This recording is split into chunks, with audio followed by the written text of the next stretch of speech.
నీది దేశం తమ్ముడా నీ ముందే ద్రోహం తమ్ముడా, నీది దేశం తమ్ముడా నీ ముందే ద్రోహం తమ్ముడా. గాంధేయమే గతమాయరా గాడ్సేలే గాడ్సయ్యారురా. నీది దేశం తమ్ముడా నీ ముందే ద్రోహం తమ్ముడా.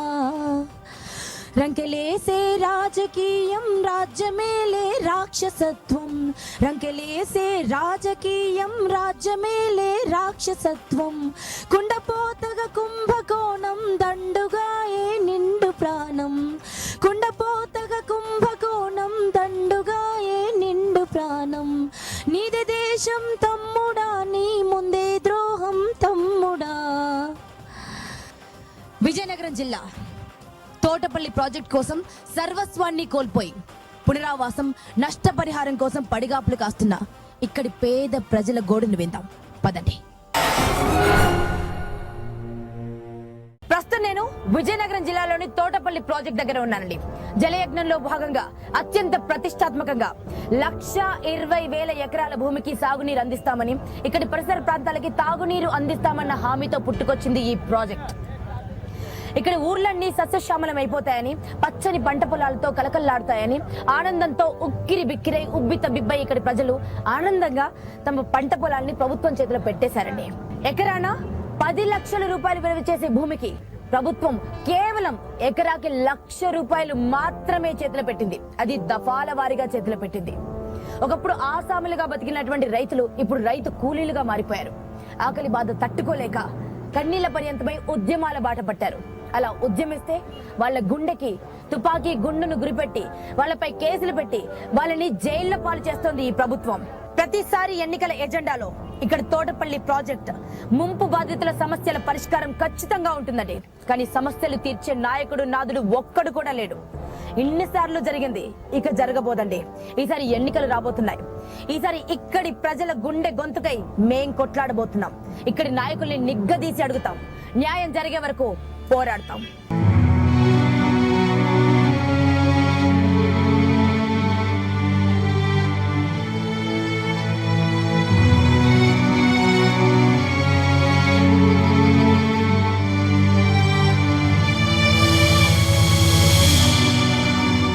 ప్రస్తుతం నేను కరుప్పాడ్ నియోజకవర్గం గరుగుబెల్లి మండలంలో ఉన్నానండి. ఇక్కడ తోటపల్లి ప్రాజెక్ట్ కి సంబంధించినంత వరకు కొన్ని వేల సంఖ్యలో ముంపు బాధితులు నిర్వాసితులు ఉన్నారు. ఇందులో రైతులు, రైతు కూలీలు, మత్స్య కార్మికులు, గిరిజనులు ఉన్నారండి. వీళ్ళందరూ ఎన్నో ఉద్యమాలు కొన్ని సంవత్సరాలుగా చేస్తున్నారు. R&R ప్యాకేజ్ లో జీవోలో మార్పులు తీసుకురాగలిగారు, కానీ వీళ్ళ జీవితాల్లో మాత్రం ఎటువంటి మార్పు రాలేదండి. ఎందుకు? కారణం ఏంటి? వీళ్ళ కన్నీళ్లకు కారకులైనటువంటి ఆ నాయకులను నిగ్గదీసి అడుగుదాం. ముందు వీళ్ళ కష్టాలేంటో తెలుసుకుందాం రండి.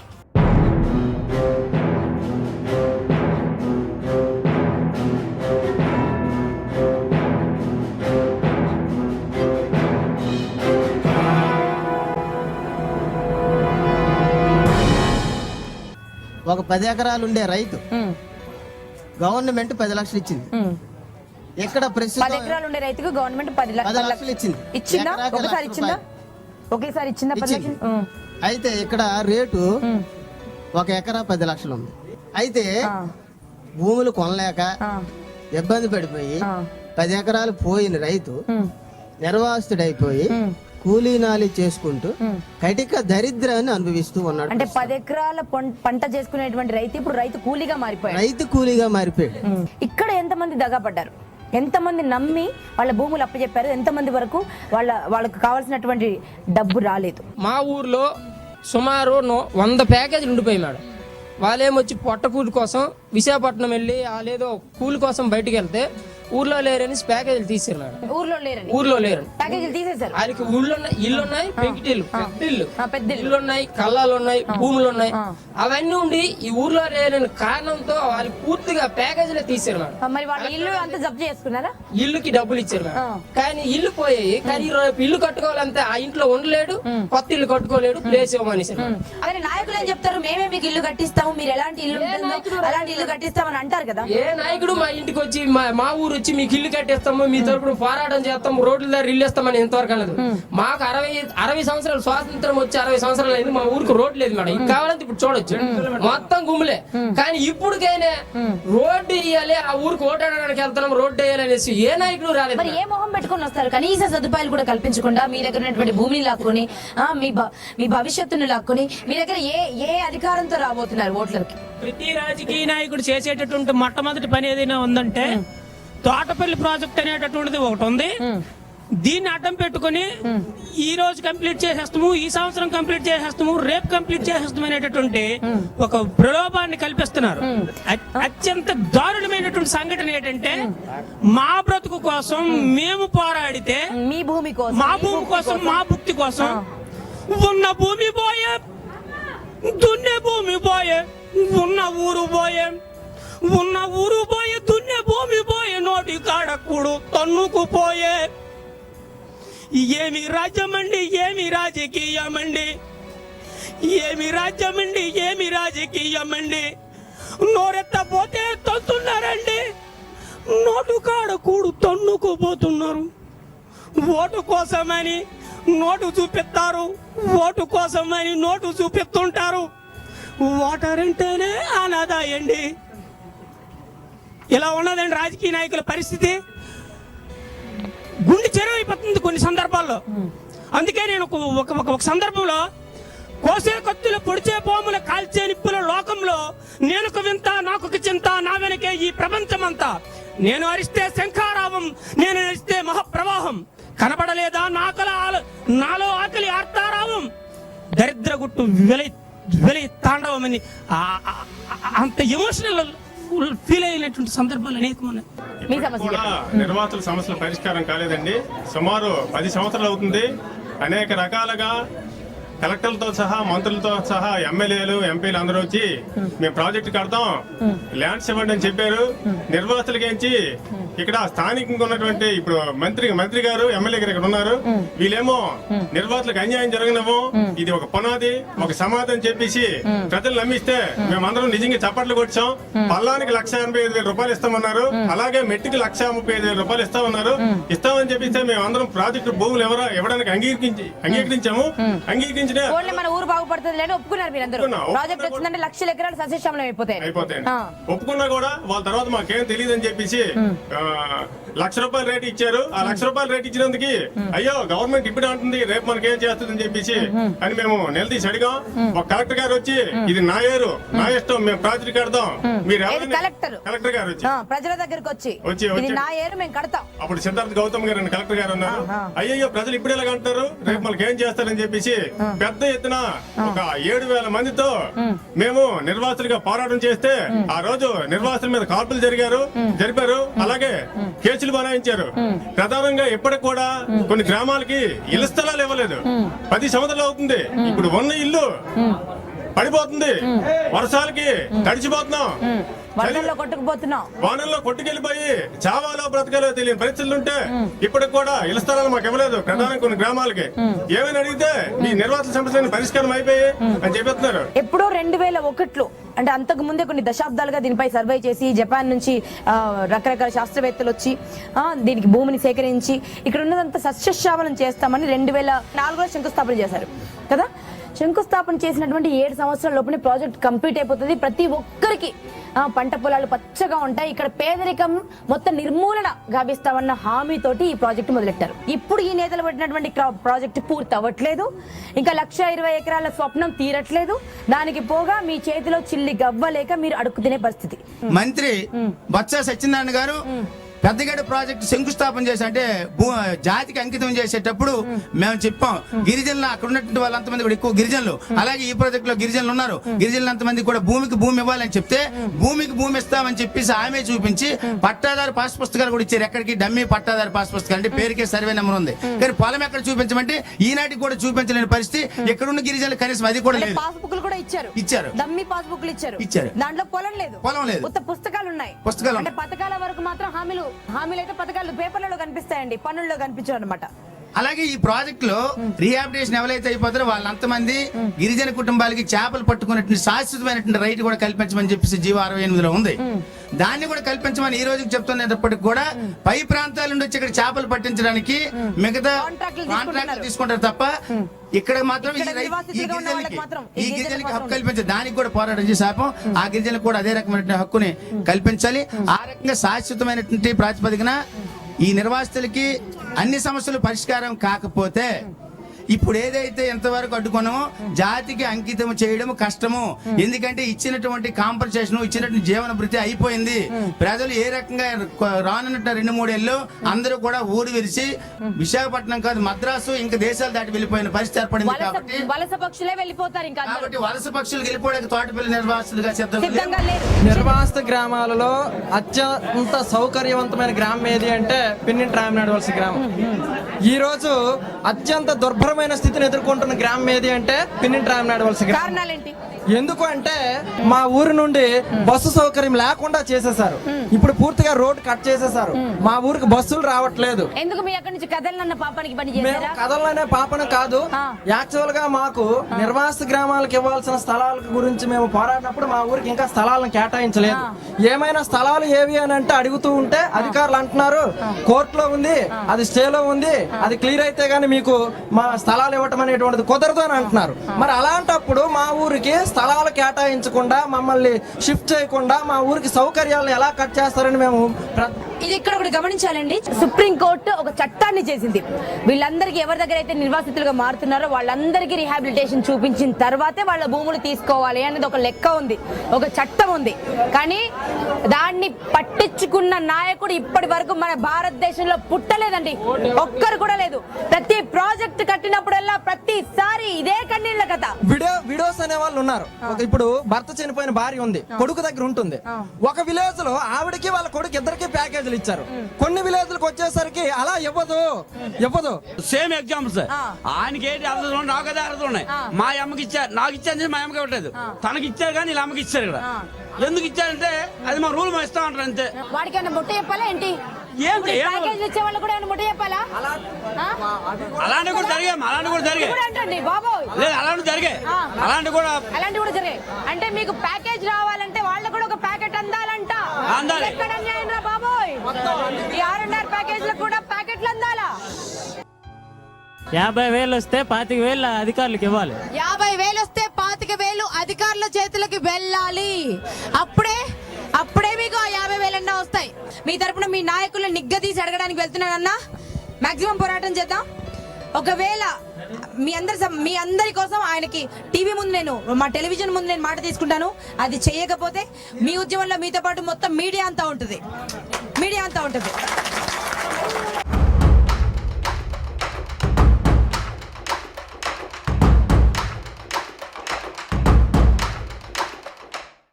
ప్రస్తుతం నేను అరకు పార్లమెంట్ సభ్యులు మరియు tribal affairs and Panchayat Raj minister Kishore Chandradev గారితో ఉన్నాను.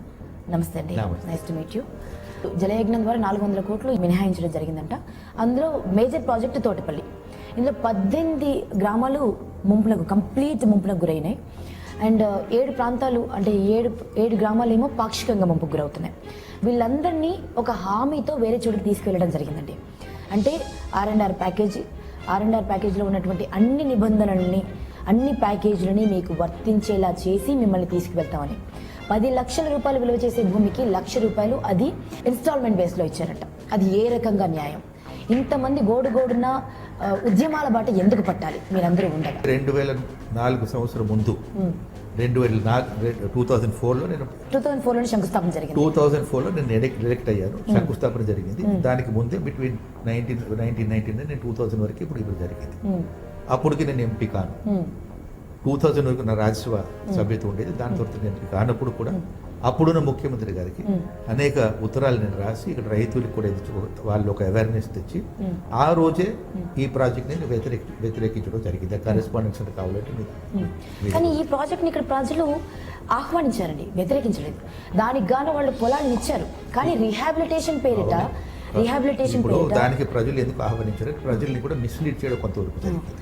నేను 2004 తర్వాత మన కాంగ్రెస్ ప్రభుత్వం ఉన్న సరే అప్పుడున్న ముఖ్యమంత్రి గారికి రాసి నేను కూడా అది వెంటనే స్టాప్ చేయాలి. అంటే మీరు దీనివల్ల చెప్పేదంటే ఈ ప్రాజెక్ట్ కట్టడమే తప్పంటారా?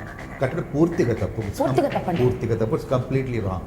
అంటే ఈ ప్రాజెక్ట్ కంప్లీట్ అయితే ఇప్పుడు కుడికాలు ఏదైతే కంప్లీట్ చేస్తారో అది కంప్లీట్ చేస్తే 1,20,000 ఎకరాలకి సాగునీరు అందుతుంది అన్న హామీతో దీన్ని కట్టడం జరిగింది. మీరు ఆ ప్రాజెక్ట్ రిపోర్ట్ చదివితే మీరు ఇప్పుడు మాట్లాడుతున్న 1,20,000 ఎకరాలు వేరుశనగకాయలు పండించడానికైనా అక్కడ డ్రై క్రాప్ రాసింది. మీరు రిపోర్ట్ ఎప్పుడైనా చదివారా? ఫర్ 1,20,000 వేరుశనగకాయల గురించి ఉన్న 64,000 ఎకరాలు ఆయకదారులు హక్కు ఉన్న వాళ్ళకి మీరు నీరు లేకుండా చేసి ప్రస్తుతానికి కూడా వాళ్ళకి ప్రతి సంవత్సరం ఒక 10-15 సంవత్సరాల నుంచి 15,000 ఎకరాలు లాగా ఉండిపోతుంది ఉడుపు లేకుండా. అటు కాకుండా ఇటు కాకుండా ఒక ప్రాజెక్టు దేని గురించి ఇది ఎవరి ప్రయోజనాల కోసం కట్టుంటారు మరి? ఎందుకు ఇది ఇది ఇది తప్పు అయినప్పుడు, ఇది అసంభవమైనప్పుడు ఎందుకు ప్రజల దగ్గర భూమిని సేకరించారు? భూమిని సేకరించి వాళ్ళకి అది సేకరించిన వాళ్ళు కట్టిన వాళ్ళకి మీరు ప్రశ్న అడగాల. నేను మాత్రం ఇప్పుడు కాదు 2014 ఇంచుమించు 10 సంవత్సరాలు 12 సంవత్సరాల నుంచి దీనికి వ్యతిరేకిస్తున్నాను. నా దగ్గర కరెస్పాండెన్స్ కూడా ఉంది 3 దశాబ్దాల కింద. దాని తర్వాత కానీ అధిష్టానానికి అతి దగ్గర వ్యక్తి మీరు. అంటే మీ చుట్టుపక్కల ఏదైనా అన్యాయం జరిగితే మీరు గొంతెత్తి ప్రశ్నించి దాన్ని ఆపువేసే శక్తి మీకుందా లేదా? నాకు శక్తి ఉందా లేదా నాకు తెలియదు, కానీ అధికార పార్టీలో ఉండి కూడా దానికి వ్యతిరేకించాను 2004 నుంచి. మీరు కాంగ్రెస్ పార్టీలోనే ఉన్నారు కదండి, మీ నాయకులే కదండి ఇక్కడ వెళ్తుంది. అంటే 9 ఎమ్మెల్యే సీట్స్ ఉంటాయి, ఆల్మోస్ట్ 7 సీట్లు కాంగ్రెసే గెలిచింది. బొత్స సత్యనారాయణ గారి కుటుంబం నుంచి 4 ఉన్నారు. అంటే మొత్తం కాంగ్రెస్ పాలకులే ఉన్నారు, మెజారిటీలో ఉన్నారు. అయినప్పుడు కూడా ఇంత దారుణమైన మోసం ఎందుకు జరిగింది ప్రజలకి? మరి ఇది ఇప్పుడు మీలాంటి వాళ్ళే దాని గురించి రీసెర్చ్ చేసి పరిశీలించి ప్రజల దగ్గర బయట పెట్టి బాధ్యత మీకు. మరి ఎందుకు జరిగిందండి? నేను నా పని చేశాను. మీ దృష్టిలో ఇది ఎందుకు జరిగిందంటారండి? నాకు ఇంతవరకు అర్థం కావడం లేదు. ప్రజాధనం వృధా చేయడం ఎందుకు జరిగింది? ప్రజల్ని ఎందుకు వంచారు? ప్రజల్ని ఎందుకు మోసం చేశారు? ఇప్పటికీ వాళ్ళు ఇప్పటి వరకు నాకు అనిపిస్తుంది ఏంటంటే దానివల్ల లాభం పొందారు కేవలం కాంట్రాక్టర్స్ కానీ రైతులు కాదు. కాంట్రాక్టర్ల లబ్ధి కోసం ఇక్కడ నాకు అలాగ అనిపిస్తుంది. ప్రజలకి సమాధి కడుతున్నారు అంటే మీరు సమాధి కడుతున్నారు లేదు నాకు తెలియదు, కానీ మొత్తం మీద ఇప్పుడు వరకు ఎందుకంటే ఎక్కడైనా మీకు ప్రాజెక్ట్ అయ్యే ముందు కెనాల్స్ తవ్వడం ఇక్కడ చూడలేదు. ఇప్పుడు ప్రాజెక్ట్ ఇంకా కంప్లీట్ కావలేదు, కానీ ఇప్పుడు ఎక్కడికక్కడ కెనాల్స్ సో ఇది మొత్తం కాంట్రాక్ట్ల కోసం జరిగింది. ఇప్పుడు వరకు మొత్తం కాదు, కాంట్రాక్ట్లో దీంట్లో ఒక ముఖ్యమైన పాత్ర వాళ్ళు వహించారని నేను భావిస్తున్నాను.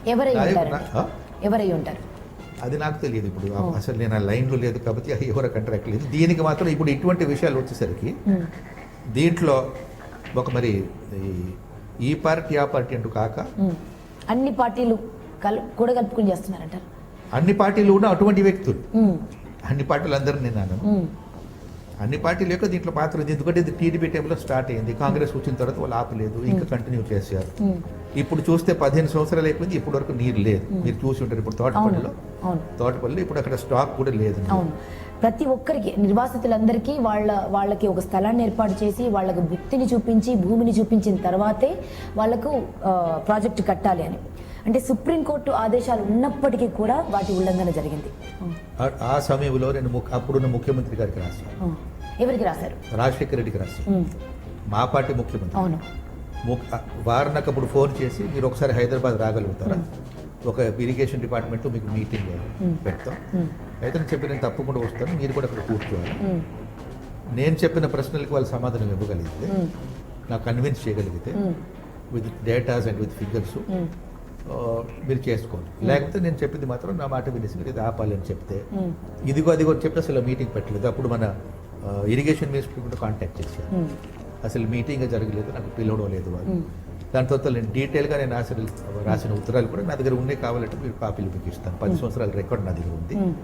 వాటికి కూడా సరైన సమాధానం ఇప్పుడు వరకు నాకు రాదు. దాటవేశారు, ఎందుకంటే దొంగ దొరికిపోతాడని దాటవేసి ఉంటాడు. దేని గురించి దాటవేశారు నేను తెలియదు. ఖచ్చితంగా అంతేనండి. ఇప్పుడు వైఎస్ రాజశేఖర రెడ్డి గారి హయాంలో జలయజ్ఞం అంటూ ఒక కొత్త యజ్ఞానికి సృష్టికర్త అయ్యారాయన. దాదాపు 32 ప్రాజెక్టులకి ప్రాణం పోసారు. అంటే వాటి ద్వారా మొత్తం ఆంధ్ర రాష్ట్రం అంతటా సస్యశ్యామలం అయిపోతుంది అనుకున్నాం. సో అలాంటి ఆ ప్రాజెక్ట్స్ అన్ని ఇలాంటివేనా? నాకు 32 ప్రాజెక్టులు 30 ప్రాజెక్టుల విషయం నాకు తెలియదు, కానీ 2 ప్రాజెక్టుల విషయం మాత్రం నాకు చెప్పండి. ఏంటా ప్రాజెక్ట్స్? ఒకటి తోటపల్లి, రెండవది వంశధార. వంశధార దాని పరిస్థితి కూడా ఇంతే. అబద్ధం. అక్కడ మీరు వెళ్ళి చూస్తే మీకు తెలుస్తుంది, వ్యక్తమవుతుంది. మరి కాంగ్రెసే కదా అప్పుడు అధికారంలో ఉంది. ఇప్పుడు ఇప్పటి వరకు కాంగ్రెస్ కదా అధికారంలో 10 ఏళ్లుగా కాంగ్రెసే కదా రాజ్యం ఇప్పుడు వెళ్తుంది. దీనికి సంబంధించి రైతులు మనకి ప్రజలు ముఖ్యం. దానికి కాంగ్రెస్ అని, తెలుగుదేశం అని, బీజేపీ అని, కమ్యూనిస్టు అని కాదు. ఎవరు అన్యాయం చేస్తే they have to face the consequences. Action తీసుకోవాల్సిన వాళ్ళ మీద మీరు యాక్షన్ తీసుకోండి. ఖచ్చితంగా ఇలాంటి నాయకులు నిలబెట్టాలి. ఎందుకంటే ఈ మేధావి వర్గానికి అన్ని విషయాలు తెలుసు. ఇప్పుడు మీరు చైతన్యవంతం కావాలి, మీరు మీ ఆర్ఎన్ఆర్ ప్యాకేజీల కోసం కాదు, నిజానికి మీకు జరిగిన అన్యాయం కోసం, మీ భూమి నుంచి మిమ్మల్ని దూరం చేసి, మీ పొలాల నుంచి మిమ్మల్ని దూరం చేసి, మిమ్మల్ని అనాథలుగా చేసినటువంటి ఆ నాయకుల మీద మీరు కక్ష కట్టాల్సిందే, వాళ్ళు నిజం కక్కాల్సిందే, మీకు న్యాయం జరగాల్సిందే. దానికి ముందుంటా అంటున్నారు వీరు. వారు ముందుండకపోతే మీడియా తరపున మేమందరం వచ్చి వారిని నిగ్గదీసి నిలదీస్తాం.